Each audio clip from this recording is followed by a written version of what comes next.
Okay, so gulp.autoDetect. This setting controls whether auto detection of gulp tasks is on or off. Default is on, you only have two options, on or off. Don't know why this isn't a boolean, but anyway, I just created a small, actually let me erase this folder, a small gulp file here.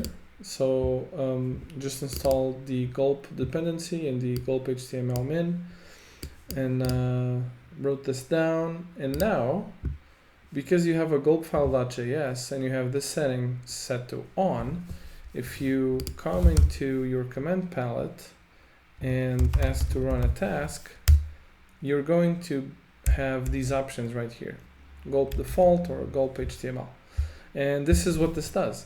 Also, you can use VS Code's tasks.json file, and well, from the moment that VS Code knows about these tasks, you can do a lot of stuff, but definitely auto detection is a cool thing to have. So I'm going to leave this setting set to on.